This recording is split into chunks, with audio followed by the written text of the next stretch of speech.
Olá, queridos alunos, reiniciando os nossos estudos, compreendendo a doutrina espírita, especificamente o livro dos Espíritos, e hoje vamos dar continuidade na parte da filosofia da doutrina, onde ela nos fala sobre a lei natural, e veremos hoje a lei da reprodução. E, como de costume, sempre deixamos uma pergunta no ar para que ao final possamos tentar responder a todos vocês e auxiliar para que vocês possam pesquisar enquanto vamos dissertando sobre o assunto. A instituição casamento foi criada por Deus?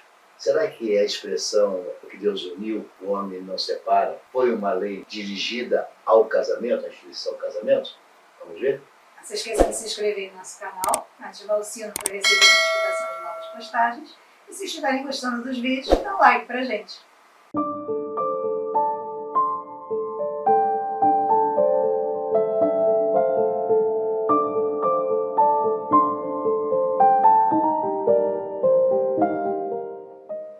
Então, esse assunto começa lá no capítulo 4, na questão 686, onde ele vai nos apresentar a questão da reprodução. É uma lei da natureza, a reprodução, e a sua não aplicabilidade faria com que o mundo corporal perecesse. É necessário para que possamos dar continuidade ao progresso e permitir que os espíritos que têm que reencarnar para a sua evolução, assim como nós reencarnamos para a nossa evolução, a reprodução é o mecanismo que permite o reingresso desses espíritos no educandário para voltar a se lapidar ou melhorar aquilo que efetivamente cometeu de equívoco enquanto estava no processo reencarnatório. Então, você suprimir essa lei, você evitar essa lei, é claro que você está trazendo prejuízo ao todo, né? Você está mexendo com todas as forças do universo, inclusive a lei específica que é do progresso. Então, aos que pensam que a progressão geométrica da população criaria um colapso na Terra, o fazem por desconhecimento, pois Deus provê a todos mantendo o equilíbrio da natureza, impedindo assim a explosão populacional. Então, aquela ideia que o mundo vai explodir de gente não é verdade. Que vai faltar alimentos, que vão faltar recursos naturais. Na realidade, Deus ele tem isso tudo sob controle. É uma visão precária, uma visão parcial. A gente não está olhando o todo.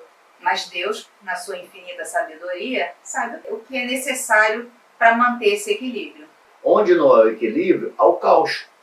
E o Criador não permitiria que ocorresse o caos. Por isso, as suas leis são muito bem estruturadas para que possa ocorrer esse equilíbrio. Então, não há dúvidas que há uma eterna renovação em todos os sentidos, e das raças não foge a essa regra, fazendo surgir no lugar do que desaparecera outra mais aperfeiçoada, sempre visando o progresso da humanidade. Assim, as raças humanas são substituídas por raças mais aperfeiçoadas, porém os espíritos que ocupam esses corpos sempre são os mesmos, amalgamando-se ao novo corpo e aperfeiçoando-se.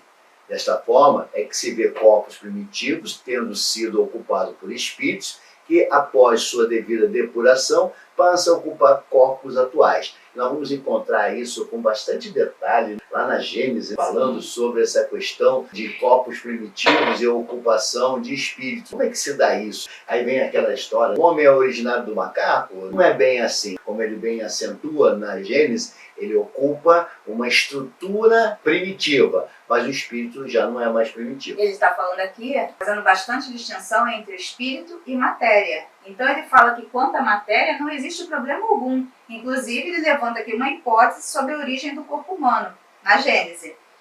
Da semelhança que há de formas exteriores entre o corpo do homem e o do macaco, concluíram alguns fisiologistas que o primeiro é apenas uma transformação do segundo.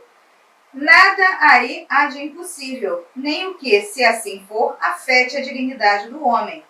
Bem pode dar-se que corpos de macaco tenham servido de vestidura aos primeiros espíritos humanos, forçosamente pouco adiantados, que viessem encarnar na Terra, sendo essa vestidura mais apropriada às suas necessidades e mais adequada ao exercício de suas faculdades, do que o corpo de qualquer outro animal. Então, mostrando aí, aproveitando-se um corpo que iria servir para esses espíritos que ainda estavam muito pouco esclarecidos, muito pouco adiantados, ou seja, eram muito primitivos, basicamente vivendo das suas necessidades físicas, de sobrevivência, um corpo que já estava funcionando naquele ambiente. que com certeza foi progredindo, foi se alterando, também por causa dos efeitos climáticos, do local onde ele vai habitar, porque assim que ele não ficou num lugar só, ele foi circular pelo globo, e cada lugar tem o seu clima diferente, então isso tudo vai se modificando para ele chegar às condições que temos hoje. Falando de corpo físico, e como isso é uma hipótese, ele também lança que não há problema nenhum de dizer que os primeiros espíritos que habitaram a Terra ocuparam corpos sim de macacos, e que esses corpos foram se modelando, se alterando, para que o espírito, já em outras fases, possa utilizar esse corpo para encarnar. Aprofundar mais esse assunto, você vai encontrar em Evolução em Dois Mundos, e você vai entender perfeitamente nessa evolução dos dois sentidos, o espiritual e o material.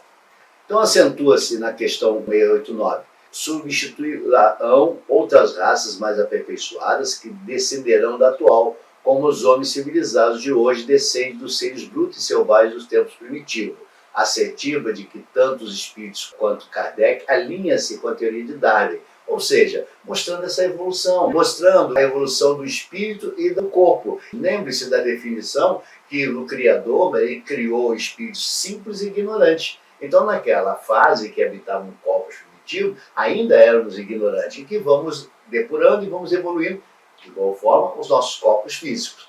Então, dessa feita, ainda que as raças possam originar-se de um mesmo tronco, as sucessivas ligações entre si produziram tipos novos mais aperfeiçoados. Então, se nós olharmos a nossa complexão física, vamos ver o quê? Que nossos corpos evoluíram, já não temos tantos pelos, já não temos uma cabeça maior, enfim, uma série de transformações físicas ocorreram também em nossos corpos e que estão em processo de transformação e que não vão ocorrer. É claro que você quer visualizar essa transformação com os olhos da matéria. Não há como, até porque esse é um processo longo que a natureza vai amadurecer e vai modificando e vai melhorando, vai se transformando e que é imperceptível a olhos nus. Nas raças primitivas predominava a força bruta, com muito pouco desenvolvimento intelectual. Na medida em que os corpos foram se aperfeiçoando, o desenvolvimento intelectual fora tomando o lugar da força bruta, o que os distanciou dos animais. Então, o que nos mostra que, algum tempo atrás, era necessária a força bruta, era necessário o egoísmo, era necessário todos esses mecanismos para nos trazer os dias de hoje. Na medida que vamos desenvolvendo a nossa intelectualidade, que vamos ganhando conhecimento, que vamos colocando a razão à frente de nossas paixões, nós vamos evoluindo e, consequentemente, esses dois elementos, vamos chamar assim, o corpo e o espírito, vão evoluindo de igual forma. Em erro se encontra aquele que acredita que a interferência do homem nas leis da natureza é contrária ao desígnio de Deus, pois sendo aquele instrumento deste, a perfeição é o fim a ser atingido. Então é muito comum discutirmos, mas o homem está interferindo na vontade do Criador? Não, não está interferindo. Ele é um agente, ele é um mecanismo, um instrumento do Criador para o progresso. Então nós precisamos entender que todos os avanços tecnológicos, todas as modificações que o homem está produzindo, só o faz porque ele é um instrumento do Criador em auxílio ao progresso. Assim, o esforço que o homem empreende na melhoria das raças animais, vegetais, ainda que seja acréscimo de seus gozos, o que importa é que realize o progresso, pois através do trabalho exercita e desenvolve a inteligência, obtendo daí melhor proveito. Lá na questão 692, a 692A, é que é abordado esse assunto. Então não é um ledo engano julgarmos que a interferência do homem, principalmente da ciência, em fazer determinadas alterações, digamos assim, na natureza, está fora do alcance do Criador. Não, isso não é verdade. Está dentro da previsão, da providência divina. Até porque os homens de gênio são incluídos pelo plano espiritual. Então, muitas dessas modificações, ele é um instrumento da providência divina. Falando de reprodução, é claro que os obstáculos da reprodução tem que se ter cuidado nessa interferência. É claro que existe aí o homem como um agente, como instrumento, né? Mas no momento que ele interfere, ele também reduz o crescimento populacional. E essa redução também faz parte desse arranjo naquilo que falamos no início, para que não ocorra uma explosão demográfica e aí vai faltar alimento, água para essas pessoas que estão encarnadas. Então acaba sendo o quê? Um controle. Então Deus concedeu ao homem, sobre todos os seres vivos, um poder de que ele deva usar sem abusar. Pode, pois, regular a reprodução de acordo com as necessidades. Não deve opor-se-lhe sem necessidade. A ação inteligente do homem é um contrapeso que Deus dispôs para restabelecer o equilíbrio entre as forças da natureza e é ainda isso o que distingue dos animais, porque ele obra com o conhecimento de causa, ou seja, ele acaba sendo o agente controlador dessa explosão demográfica. E tudo isso faz parte de um equilíbrio. Diferentemente dos animais que simplesmente, quando chega no período deles de reprodução, eles executam aquele fim. Então, os mesmos animais também concorrem para a existência desse equilíbrio, porquanto o instinto de destruição que lhes foi dado faz com que, provendo a própria conservação, obstem ao desenvolvimento excessivo, quiçá perigoso, das espécies animais e vegetais que se alimentam. Então, olha aí, os próprios animais também exercendo esse controle dessa explosão das espécies. Então, olha o equilíbrio que eu falei para vocês. Um exemplo bem claro é da tartaruga, né? Quantas conseguem chegar ao mar e sobreviver? Porque a trajetória do ovo até o mar já é um desafio enorme. Muitas delas ali viram presas de outros animais. Exatamente. Você vê, vamos falar do mosquito. A rã, ela come o mosquito e aí você mantém o equilíbrio. Então, note, toda a natureza, ela interage, ela reage à busca desse equilíbrio. O que nos traz sofrimento é justamente essa interferência que traz o desequilíbrio. Mas, de qualquer forma, a natureza vai buscar um caminho para encontrar o equilíbrio que o homem desequilibrou. Dessa feita, o mau uso dessas faculdades, obstaculizando a reprodução para satisfazer a sua sensualidade, demonstra sua ainda proximidade à materialidade.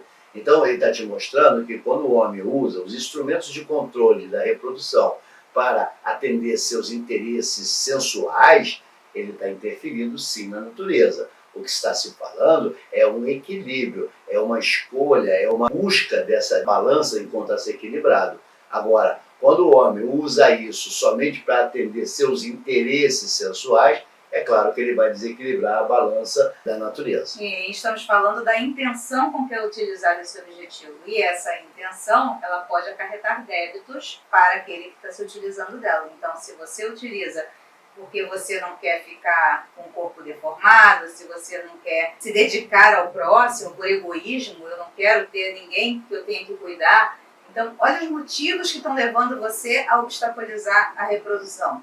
Isso gera débitos. Não tenha dúvida. Então, aquilo que nós estamos falando para você, o equilíbrio é o fim que buscamos sempre. A natureza sempre vai buscar o equilíbrio.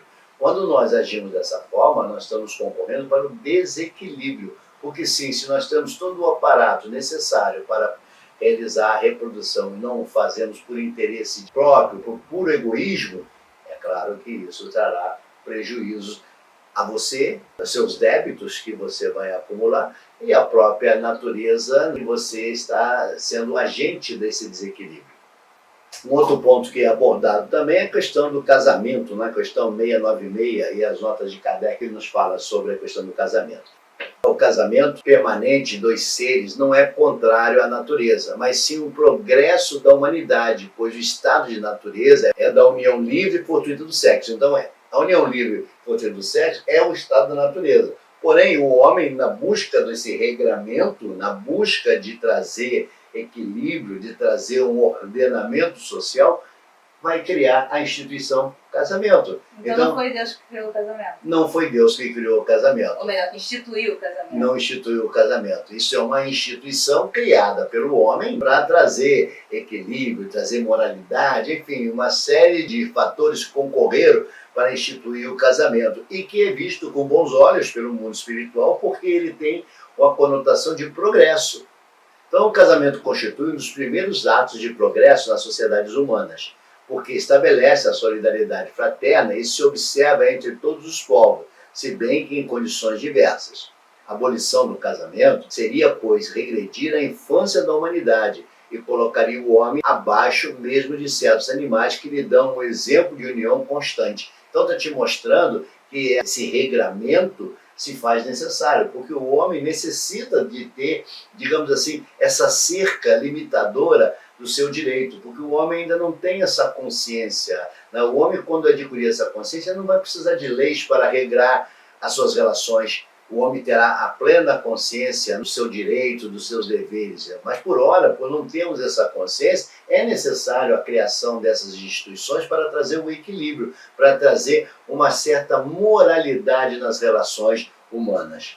Então, a indissolubilidade absoluta do casamento não é uma lei da natureza, e sim humana, e que sofre, ao contrário da primeira, alterações permanentes, respeitando épocas e costumes. Então, está te mostrando que ela na questão 697, por ser uma instituição criada pelos homens, ela sofre alterações. E essas alterações, elas vão ser sentidas no transcorrer do tempo. Algumas melhorias são feitas, algumas práticas que outrora não se permitia, hoje já se permite, que é o caso do divórcio. Algum tempo atrás, nem se pensava na ideia do divórcio. Você poderia ter uma relação péssima, levar inclusive a risco de vida do casal, e, no entanto, você não podia se separar. Hoje as leis evoluíram, a sociedade tem uma outra visão, e as pessoas podem se separar e constituir uma nova relação, ou até não constituir uma nova relação, mas, enfim, dá a liberdade do ser de poder manter-se ou não nessa relação. Por quê? Porque essa relação é uma relação mantida pela instituição humana. E ela visa o progresso dos dois que estão ali se unindo em casamento.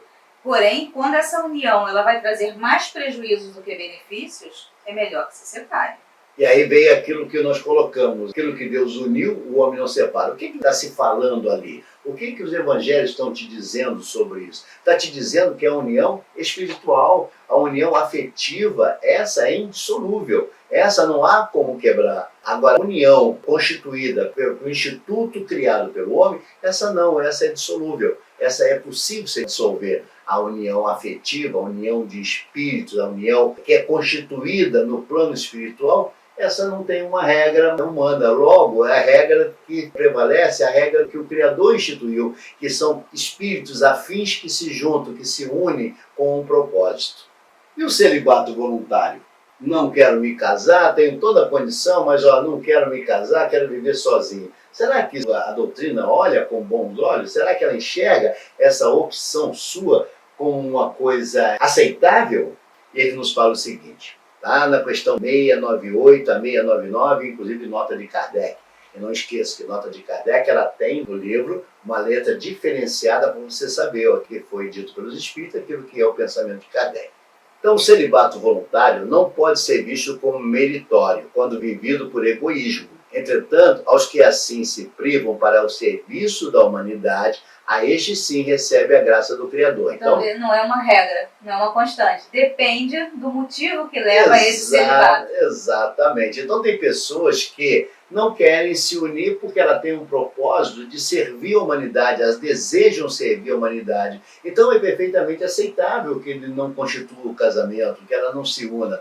Mas tem aquele celibato que é um celibato por desejo próprio, por egoísmo, por interesses outros, por não querer dividir sua herança, por não querer dividir seu tempo, enfim, por N razões, essa sim gera débitos, essa sim tem consequências. Essa escolha, com certeza, não pode receber as dádivas, as bênçãos do Criador.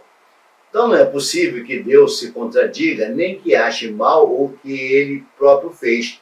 Nenhum mérito, portanto, pode haver na violação de sua lei.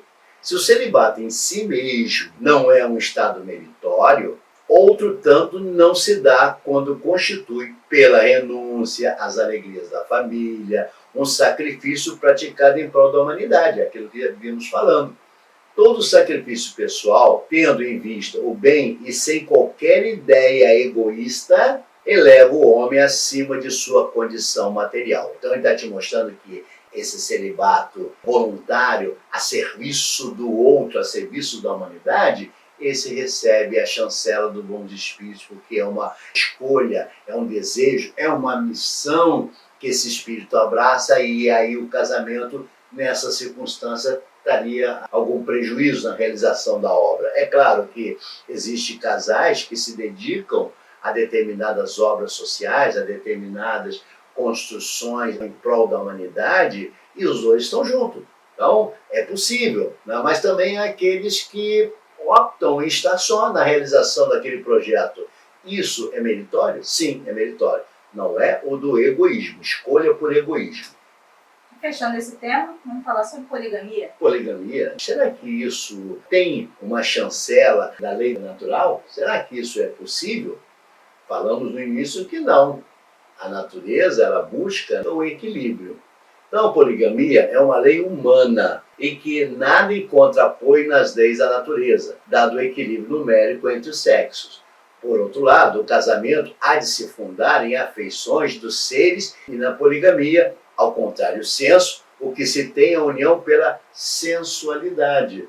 Ele está te mostrando que, ainda que aqueles que advogam no sentido de poder ter relação com vários parceiros, que ali existe amor, ele te mostra que não. O que existe ali é interesse sensual e não amoroso, e não aquela construção sólida feita com a argamassa do amor. Isso não ocorre segundo nos é apresentado. Se a poligamia fosse conforme a lei da natureza, deveria ter a possibilidade de tornar-se universal, o que seria materialmente impossível, dada a igualdade numérica de sexo. Então está te mostrando o quê? Que 10 homens, 10 mulheres. Então existe esse equilíbrio, ainda que você não consiga ver, mas se você colocar dentro do universo Terra como um todo, há esse equilíbrio, né? A quantidade de homens e quantidade de mulheres são muito semelhantes.